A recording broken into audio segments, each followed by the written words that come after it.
Okay, public comment twice.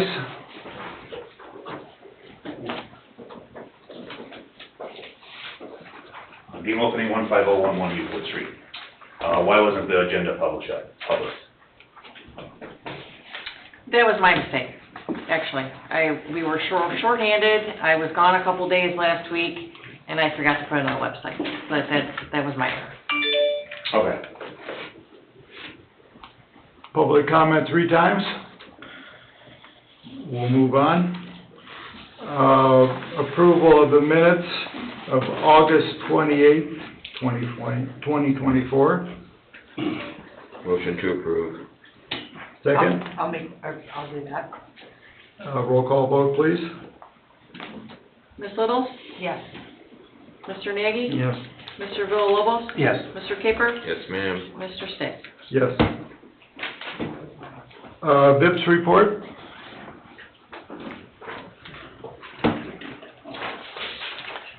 Hello, everyone. In front of you, you got the August 2024 VIPS hours. Everyone made enough hours for the month with 5 total emergency call-outs and details. 2 details, monthly meeting, funeral, and then a call-out for utility problem.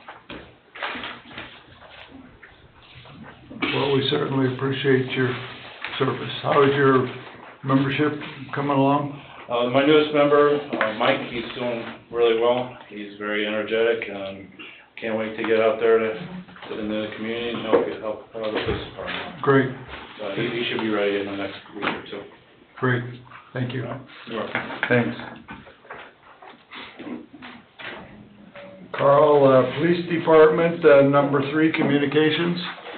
Yeah, just real quick, the only one I have is just a communication from a individual on Facebook. 3 of our officers visited this lemonade stand. I'll just read it real quick. So this was on the 18th.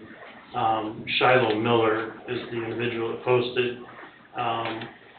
Former Police Administrative Assistant Darlene Sun notified current administration assistant Sarah more than a couple young boys posted on Facebook they were doing a lemonade stand during their parents' moving sale. The donations they received were going to the, is it the dog? I don't know. A rescue in Crown Point. I'm sorry. So anyway, Sarah notified the individuals that were working, officers that were working, gave me the address where the boys' lemonade stand was, and it was Officer King, Officer Meyer, Sergeant Miller. They all stopped, took a picture with the young boy at the lemonade stand, and she posted that, and she posted this message on Facebook, but she also sent this by Facebook Messenger as a communication to thank the department, thank the officers that spent the time to go there and have some lemonade with the young boy and to help with his with what he was doing. So it was the only communication we had for her. Okay, thank you. Move on to finances, number 4. Pretty straightforward on that. Again, as usual, most of it's vehicle repairs. Nothing substantial on there that I see unless you had some specific questions. No. It's all pretty basic, pretty, end of the year spending too. All of our funds are still looking good Anybody, anybody got any questions on that? for the end of the year. Okay, move on to 5, staffing. So as you know, Matthew Milan is still in the academy. He'll be graduating the academy in November. All is good there. Nothing really new to report other than, things are going good for him. So looking forward to getting him back. I anticipate that he won't have to do very much more FTO time on the road when he comes back, so that he can be released to full duty. So looking forward to that. Officer Pennington is still suffering from some injuries from the crash, from being rear-ended on 41. So he's still off duty, and we don't really know exactly when that will function in. We'll get to vehicles, but that's it on staffing. That's all I got on staffing. Okay, number 6, training report. So training, let me scroll down to the right spot here. So for the month of August, we had quite a bit of training in relation to firearms. This would be our second time this year doing firearms training. So we had our range instructors out there all week. That was the 26th through the 30th down at the Lowell Range. The entire department, this was not a qualifying, it was just practice, if you will. So we were down there for that during that week, the entire department. Intoximeter recertifications, we had 2 there. We had the railroad safety course, which is kind of an ongoing thing we had going with the railroad. Here at the PD, we had that training, had a few more officers in that. Active shooter training was an instructor, our active shooter instructor that assisted in an active shooter training scenario. Had NILEA domestic violence with an officer. That was the week I was gone and training in Mishawaka or Shipshawana, if you will. I went to an open source intelligence training, which is investigative related to internet crimes, things like that. It was a free class that was offered through the DOJ. So that was me. It was a good class. So that's about it. Okay, thank you. Number 7, equipment. Yeah, so the vehicles are still sitting at PDS. They haven't even started on them. Is that where they put the lights Yeah, in? that's the outfitter in Illinois. They haven't started on them. This is due to waiting on equipment. Apparently there's still a lot of issues with getting stuff that's ordered, as it relates to everything, but specifically in our case, police equipment, which is one delay. And of course, they're busy as well because it was it was late in the year getting these vehicles. And the later we are in the year, the farther we are out as far as getting things done.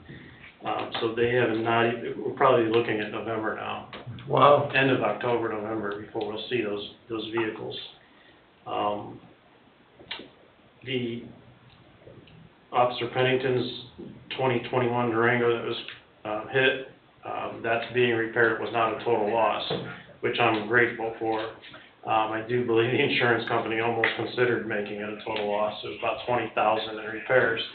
But I had a communication with them to remind them the additional expenses that they probably didn't think about if they made it a total loss. That would be removing all the equipment that's in it, meaning it would have to be towed out to the outfitters, and then getting that equipment installed and possibly having to purchase new equipment to put in a new vehicle. So there would be a tremendous additional cost, but I didn't want to jeopardize, getting this thing fixed the right way. Correct. And of course, through Auto Touch, we guaranteed it's going to get fixed the right way. They're going to use new parts, and he is very confident that there was no problem in fixing that vehicle. So that's going to get fixed, and I'm grateful for that. That's it on equipment. Maryville's having a problem with their Yeah. cars. How does that affect us? Well, so Maryville's certainly not the only ones. This is affecting a lot of The agencies. state police had a major, I mean, this is nationwide. It hasn't, so what it is, it's an oil cooler problem. The oil cooler, my understanding is the oil cooler has a plastic blade inside of it, and that's what's failing. And when that fails, if you catch it early, it's not a problem, it's just that oil cooler. If you don't catch it, you could blow the motor up. So a lot of these agencies aren't catching it early, and they're having catastrophic motor failure. We've had it happen to 2 of our Durangos, a 2019 and a 2022, I think it was. We caught it when it happened, and it was just an oil cooler replacement. The last time, there was a pretty substantial delay in getting that part, but that's all it was an oil cooler replacement. So everybody that has a Durango knows about the issue and has been asked to, monitor the vehicle closely, look for leaks, smells, things like that, because you can detect it early. if you're looking for it. Because what happens is the oil mixes, it overflows your coolant, overflow, and you can see the color change, and then of course it will spill out onto the ground. That's probably the earliest detection. Do they have a recall on that, or is it There's just? no recall, there's no recall, and the problem is, it's not that Dodge isn't fixing it, the problem is it's catastrophic, and obviously, I mean, you're talking thousands of vehicles, and they're having, a lot of these vehicles are having to replace the entire engine when it blows up. So for them, it's not that they're not fixing it or honoring it, it's just that it's pretty significant I problem. think they would do a recall on that, but. Yeah, and I'm sure that, I mean, the problem, the difference between a recall, so a recall is, as you know, is generally revolves around safety issues, not so much Yeah, that's failure true. issues. That's true. If it was a safety issue, it would most definitely be a recall, because recalls are really governed by the federal government, not necessarily the automakers. Yeah. Now, if this was an issue that they weren't honoring through warranty or extended warranty, I'm sure that at that point, they would probably offer an extended warranty, you know. Yeah. Otherwise, they would probably get sued. Yeah. But because they're honoring this and fixing it, there's nothing really to go at them for. It's just the fact that it's catastrophic, you know, it's affecting a lot of vehicles, and Crazy. now you have the issue of parts and labor and time, and so we've only had it happen so far to 2 vehicles. We caught it early. We're trying to keep a close eye on it. I'm sure a lot of it just has to do with, you know, how these vehicles are driven, how much they're driven. For the state police, it's obvious, they're on the highway all the time. You know, so, So as far as future purchases, would you avoid this? well, I don't know that I would avoid it, because here's my thing. We've had just as many big problems with the Ford Explorers. We had water pumps that were going out. That's $3,000 a pop just for the water pump. If you didn't catch that early and the timing chain broke, now you have serious motor problems with motor rebuild at $7,800, $7,900. So we've been through this with Ford. So to say that it's just, you know, to say that one's better than the other, I mean, this is just a back and forth. It's back and forth. I've been dealing with this kind of thing my whole career down here. The other thing too is Ford, their cheap police vehicle, their cheap SUV, last I heard was like $5,400. Almost, I mean, $8,000 or $9,000 more than the Dodge Durango. So even if you decided, well, and I don't believe that this problem exists in the Dodge Durango past 2023. So in other words, they're fixing this problem, or it should already be fixed. In other words, I don't believe we'll see it in the 2024s. So moving forward, there would be no reason to not consider buying the Dodge Durango. Okay, very good, thank you. Do you consider Harleys? Yeah. Any further questions on that topic? Number 8, monthly activity report. All right, so calls for service analysis, 1,002 in August. Traffic stops, 362 for the month of August. We had 255 warnings. We had 159 citations in the month of August. We had 649 law incidents, 34 arrests. As far as ordinance goes,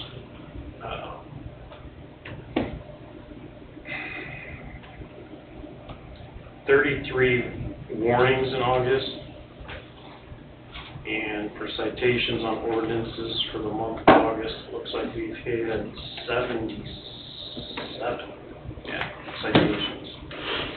So pretty much just where it should be on all the activity. Questions? Okay, number 9, Lexipol policy updates. Just real quick, could I go back to the Sure. activity report? Just had some notes I didn't want to keep to. I had reported that I was gonna do a speech at, an activity through the Parks Department. So on the 9th, I did do that, presentation through the Parks Department with the senior social program. We talked about fraud and scams. That went very well. We had some handouts, gun locks, car steering locks that we gave. But that was perceived very well with the group of about 30 people there. So we did that on the 9th. That went very well, and in the future, we may do some similar things with that particular group at our town clubhouse, if you will. So just wanted to mention that. And just to recoup on what we had with media releases, on the 13th, we had the school threat media release that I did. On the 10th, we had the electric bike pursuit here in town, electric dirt bike, if you will. And then on the 2nd, I did the press release on Pennington's crash orders were ended. Just to mention those things that we put out last time. So, yeah, I think that's it now. Sorry. Thank you. Now we'll go to number 9, electable policy updates. Okay. You just have to touch the high points. Did you, Yeah. David, did you and Barbara go, Yeah. did you guys over? Yes, we met and reviewed these, and he'll have to read them by number and title, so Yeah. it goes into the record, but he'll Yeah. hit it. It's pretty straightforward, so just overall, these updates were all small updates. They were nothing big, nothing was created, nothing was really removed. These are just kind of like, you know, a couple legal updates that you really can't avoid on a couple things. So nothing catastrophic on any of these changes. We didn't create any new policies or anything like that. 316 is the first one, and it revolves around the missing persons. Again, that particular update was more of a law update. So that was, you know, we're just accepting the recommended legal update, if you will, to that particular policy on missing persons. Is that the one that added the green alert? It does. It adds a green alert. So like you had your silver alert, amber alert, this is another statewide alert, as they call it a green alert, as it revolves around to, veterans, yeah, so,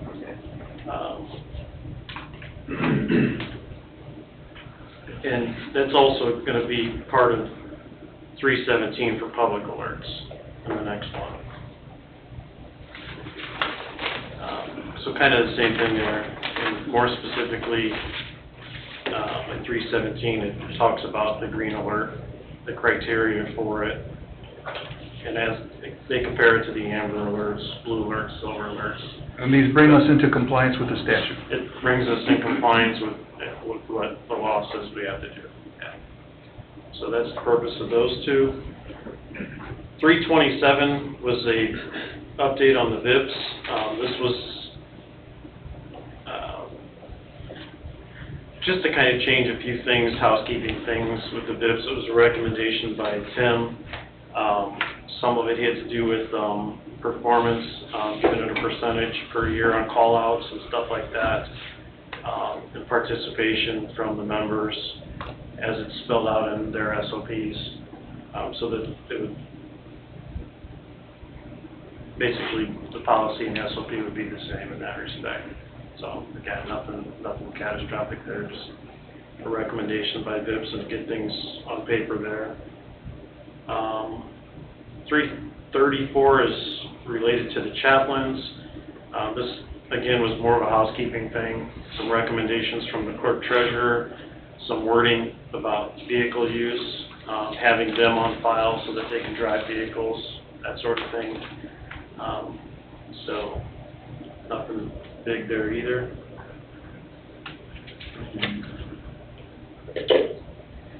1118, lactation breaks. Update regarding Pregnant Workers Fairness Act that was passed by Congress in 2023. Employees providing reasonable accommodations for lactating parents, specifically the purpose and scope of policy is the lactation break time in a room for privacy. So again, we're basically, you know, we're following the standards out there as it relates to that. 1119 payroll records. This was more of a housekeeping thing. We adopted a new payroll program, the whole town has essentially. It kind of changes a little bit the way we do things, but we wanted to specify when payroll had to be completed by the employees, and that's Saturday night by midnight, the evening before payroll, Monday. And that's because, for obvious reasons, number one, payroll is done on Monday morning, so obviously you have to have everything in payroll done, but the program itself now that we're using locks everybody out at midnight on Saturday. So we wanted to put in there that payroll has to be complete prior to that time. So that's the update we made to that, so that everyone knows that payroll has to be done Saturday at midnight, the week of payroll. So we just wanted to put that in there. 1127, temporary modified duty assignments, update regarding, again, Pregnant Workers Fairness Act, that again was passed by Congress, 2023. Employers providing reasonable accommodations, again, specifically the same things basically that reflect on the lactation breaks, that sort of thing. So, again, as it says right here, passed by Congress, things, the minimal amount of things that you have to have. So that was done there. That was it on the policies that we reviewed together and accepted for change. There are all of them that are listed on there to vote on. The grievances policy 1103, so that was brought in by you folks that has some discussion about grievances. I don't know if you're going to act on it tonight or if you want to as a group. We went into the meeting kind of unknown really what we were going to do or what was going to be done with this. The biggest question or the biggest issue in the conversation that was had was who had the final say-so on grievances. So I don't know if you're going to act on that tonight. Didn't Sarah reword that? No, because rewording it we didn't know how to reword it. It didn't fix the problem. And it was my understanding that the majority wanted to just eliminate grievances because it reflects to collective bargaining or more or less a union, and what does grievances really mean without having those things in place? And so again, I don't know if this is something you all talked about and thought that needed to be changed or removed. Well, We talked about it. 1103 is a separate voting box, but the ones that he read off already, 316 on missing persons, 317 on public alerts, 327 on VIPs, 334 on the chaplains, 1118 on lactation breaks, 1119 on payroll records, and 1127 on temporary modified duty assignments. We discussed those, as they're all basically statutory changes, so motion to approve those. Right. I'll make the motion to approve those. Second. Okay, Larry seconded. Roll call vote, please. Who was the second, Larry? Larry. Ms. Little? Yes. Mr. Nagy? Yes. Mr. Villalobos? Yes. Mr. Caper? Yes, ma'am. Mr. Stick? Yes, thank you. All right, so the next voting box is for 1103, grievances. And in reviewing the order, the definition of grievance really doesn't apply to our department. As we were going over it, the grievance more or less addresses any violation of a collective bargaining agreement. We don't have an elective bargaining agreement, so it's our opinion we don't need a grievance. Any kind of misconduct is handled through personnel concerns, personnel complaints. So this the grievance policy conflicts with the personnel complaint policy. Any questions? No. So, I believe, Mr. Austin, you reviewed this grievance policy as well, right? I've looked at it, I did not look at it for tonight or prepare for tonight. Okay. I have read it. But that's what we came up with, that there is no collective bargaining in this town, so grievance policy is really unnecessary at this point. So, when I read that, I see a chain, like from the lower ranks up, a chain of command go through. Barb, we can't hear you, nobody can hear you. Is that better? Yeah. They put it above my head. I know. So, from what I understand of the grievance, the lower you are in rank, you have a way to go up through the ranks. So, if there's a problem, how do they go about this, if there's no way to do that? The definition of grievance in the policy is a sit-down meeting to discuss the best way to run the department. That's in our current policy, that's what it says. Do we need that? If there's a misconduct, that's handled under the different policy, under personnel complaints. So this grievance policy seems out of place at this point. Anyway, that's the debate, that's what we're discussing now. We agreed to all the other ones, this is the one we thought we need input from the rest of you guys. The Policy Review Committee didn't want to make a recommendation, wanted to bring it to your attention. What do you think? Have any further comments?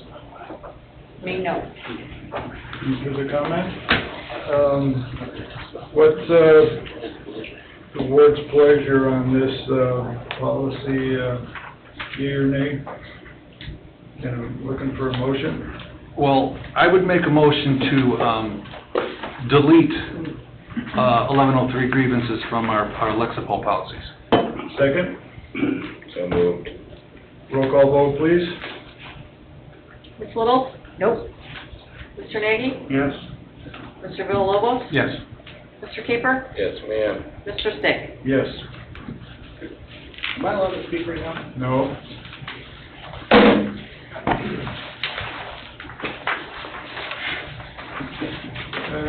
Fire Department, number 11. Did I, oh, wait a minute, let me back up. You got another? Other.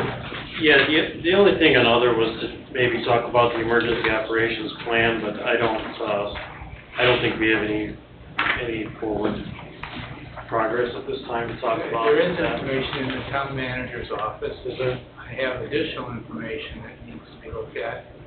And I suggest that the town manager, that's the department head responsible, and him, and I meet. We haven't heard anything about it from the town manager. And I respond. Just saying we have not. Yeah, I understand. I think there's a meeting or a discussion to be had with what's been produced to this point. You said you had some highlights on it, David, is what you're trying to say? I have. Discussion points? I have common review document. Talk about it in our next department head meeting then. That's all I have. Okay. All right, now we'll move on to the Fire Department, number 11, communications. We did have one communication. We had a lady that sent us a letter and a check for $1,100, which was processed as a donation for EMS equipment to the clerk treasurer's office. It was for our response to her home, and she really appreciated the EMS folks because she made a donation. So, not that others that don't. I mean, it was kind of nice to see. And then we did receive a email today. I sent it out to all of you in reference to another person that was happy with the way that they were treated by our folks. So that's some of the communication. Okay, number 12, finances, purchases, requisitions. I have no purchase requisitions right now for this meeting that are outside the scope of the everyday. Wait, gentlemen, I sent you the finance list. Okay, you got it. I forwarded it to you also. Any questions on that? It's on the computer. You will not be offended, I promise. People, okay.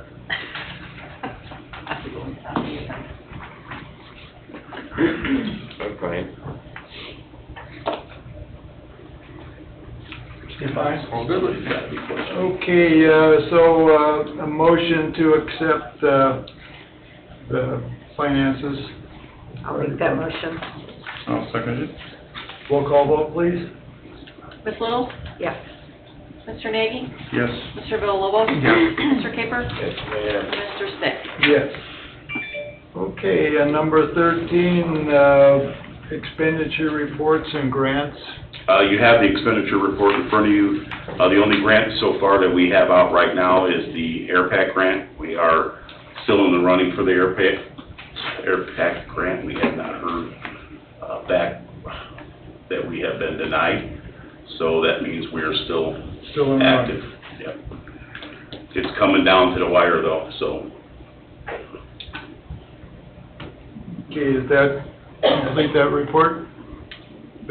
Complete that report that I got on that? Yes, sir. Okay, Yeah. then we'll move to number 14, this is staffing, Okay, volunteer so- part-time. Yeah, so today we conducted an agility test for 5 personnel that showed up, and we also have another 3 or 4 that want to work for us part-time and volunteer.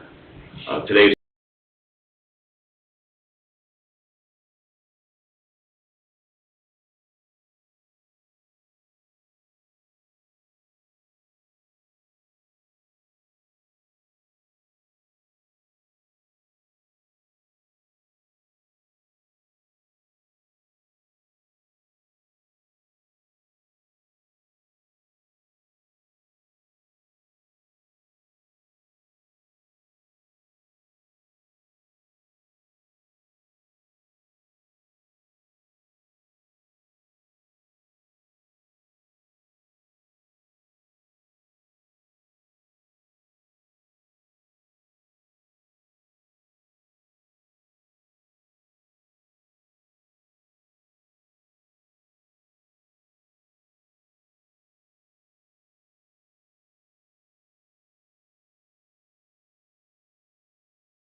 captain firefighter, or captain paramedic.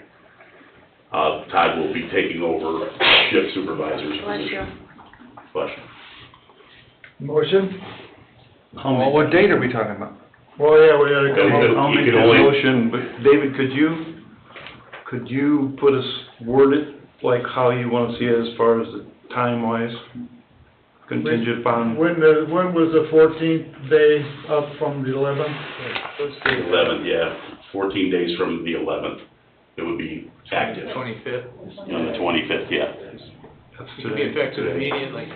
Okay, that is today, isn't it? Wait a minute. I thought today was the 24th. Based upon that calendar. So, 25th. catch what- Yes, so we can make the recommendation for the promotion, and it'll be approved by the council at the next meeting, and... so it would be past that? Yes. Yeah. Okay, so Larry made the motion, do we have a second? I'll second the motion to make Conrad captain. Okay, roll call vote, please. Ms. Little? Yes. Mr. Nagy? Yes. Mr. Villalobos? Yes. Mr. Caper? Yes, ma'am. Mr. Stick? Yes. That position will also be replacing a captain that is leaving, so there'll be no impact to the actual budget. Okay, so we'll move to, 15, training report. Chief Maher did not get the training report completed today, so we were very busy, and have been very busy dealing with apparatus, so next month we'll have 2 months worth of That's fine. training. Number 16, equipment. Equipment update, we have all 3 ambulances back in service, thank God. There was some issues between the ambulance with Ford. If you want details, I can have Chief Meyer get into them, but each one of those ambulances have been fixed. There are some, the oldest ambulance still needs some work, but we're getting that done as we can. We don't, we're trying to get it back to service so that we're never down to 1 ambulance again, so. As of right now, everything's back in service. Good. In future situations, is there something that we have to do as a board as far as renting an ambulance? I guess we'd have to make that decision.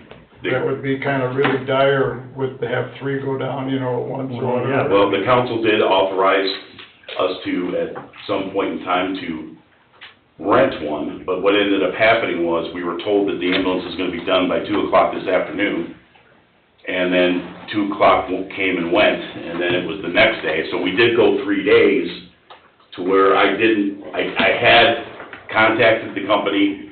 Fire service does rent out ambulances, had it set up with the sales guy there to do it and pull the trigger, but we then Done now. yeah, we then got the ambulances back in service, and then what happened is, then the one ambulance did go down again. So, yes, I would ask that the Board of Safety, I don't know if the Board of Safety would approve that, other than the council did approve it for future reference. So, We're not gonna Board override of them. Safety does not have authority. No, I wouldn't. I would just Only like- town council. My question was, what do we have to do in the future to make this happen? So that we don't have to... David, just. What do you say, David? Town council call. The renting of equipment falls under their jurisdiction. Okay. could we, in an emergency situation, could we have the council president or somebody Yeah, it may. sign off on it It quickly? may even be easier than that.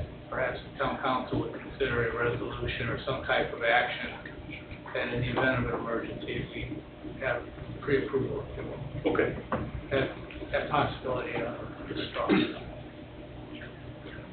Because we did get a price, I mean, at one time, when we did talk to, I did talk to Pete LaFugia from Fire Service, it was $300 a day, but then he did reach out to Sean, and Sean was gonna, give us a deal on it at $150 a day, so, for $150 a day to guarantee we have an ambulance, it's, in the future, if it goes down again, like something like that, I would Hopefully love to that- have that authority just to pull the trigger. Was there a minimum, number of days that you had to rent it for, or one day at a time is good? Yeah, there was no minimum, there was no stipulation to it.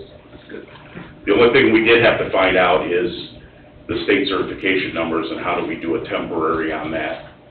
And Todd Conradi did reach out to the state and, he's waiting to hear something back, so. Well, that's, You just can't throw an ambulance in service, it's supposed to be certified, it's supposed to be inspected by the state, but I'm not sure, I'm sure that fire service has those things in place already. It's just when the state has to say it's okay for you to use that ambulance.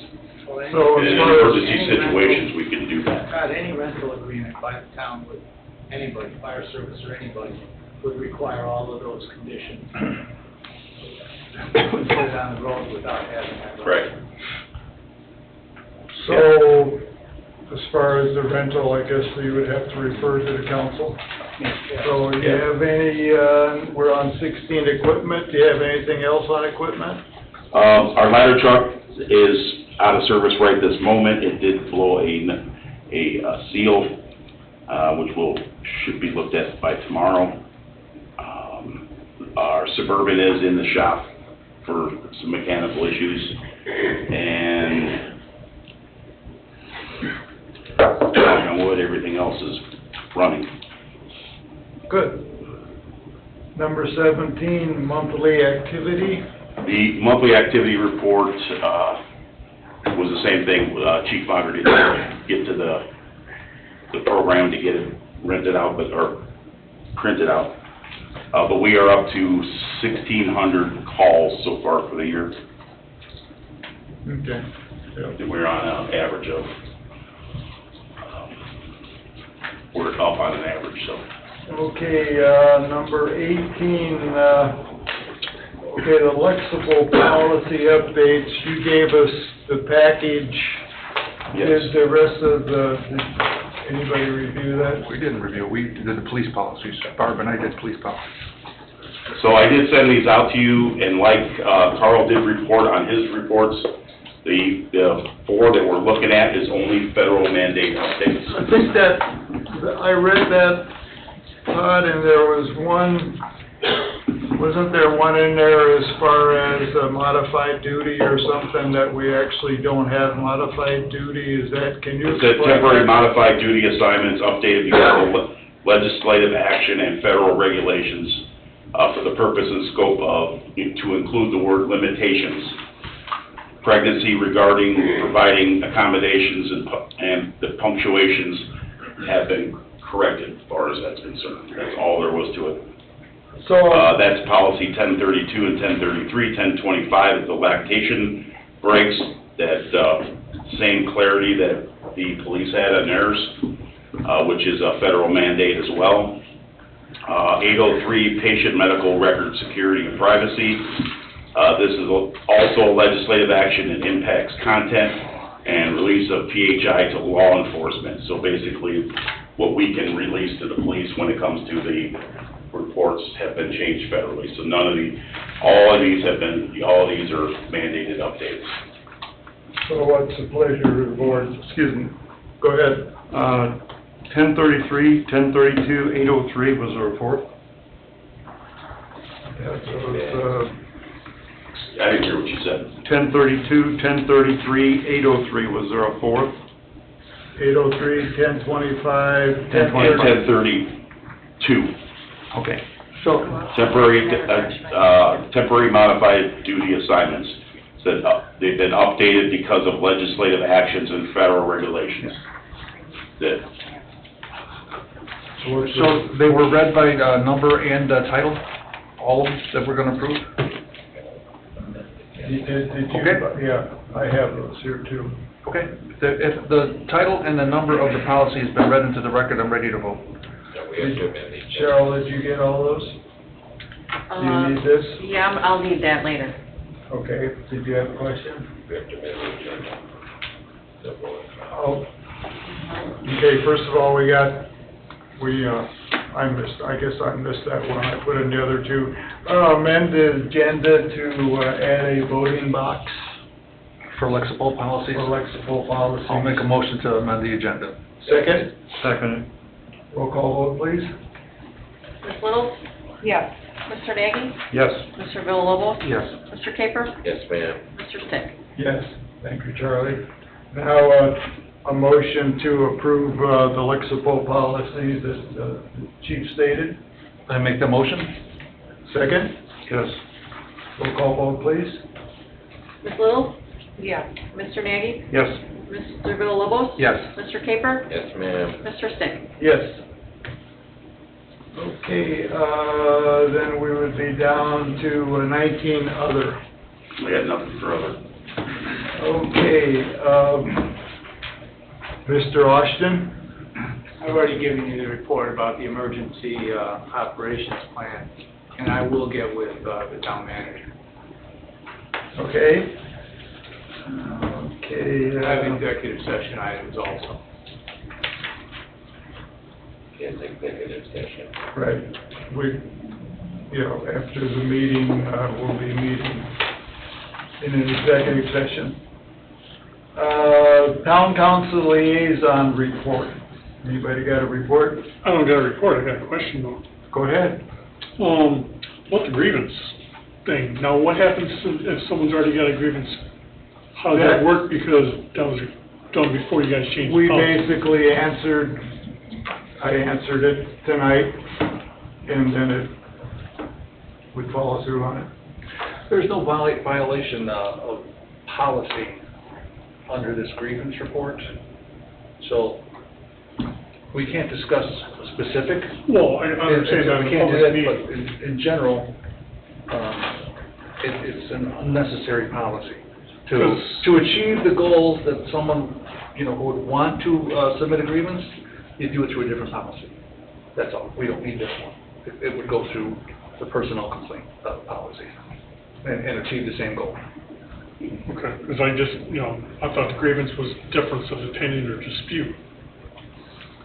And it doesn't have to be collective bargaining, you know, that's why I was, Well, again, because of that's what it is. So if a frontline employee wants to come and sit and tell the department head, oh, I don't think you're doing it right, the difference of opinion, is what you're saying, right? We don't need that.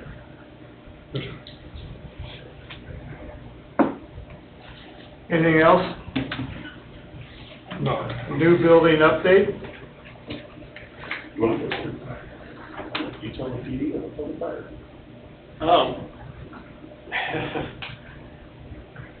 So furniture's in, looking, I mean, it looks good. The furniture's in, they've been assembling the furniture, but I'm not taking any credit for the progress of what's going on up there, because Cliff and Tim, his team is just, he's up there every day working, he's handling things that are even beyond his scope, which is nothing new, but it's looking good.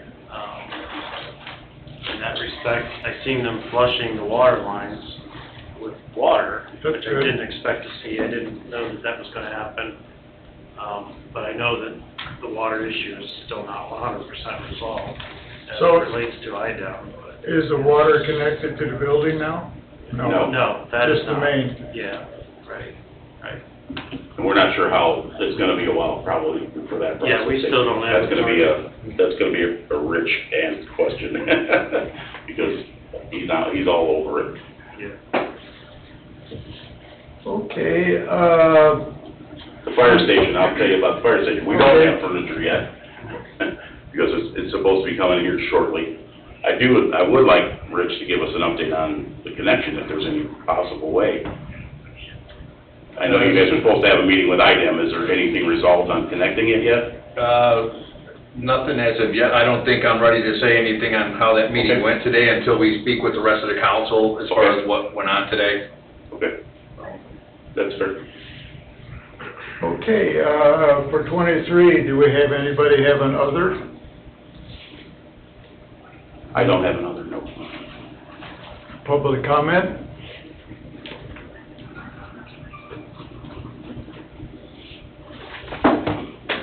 Jerry Connor, 10330 Pearland Way here in Cedar Lake.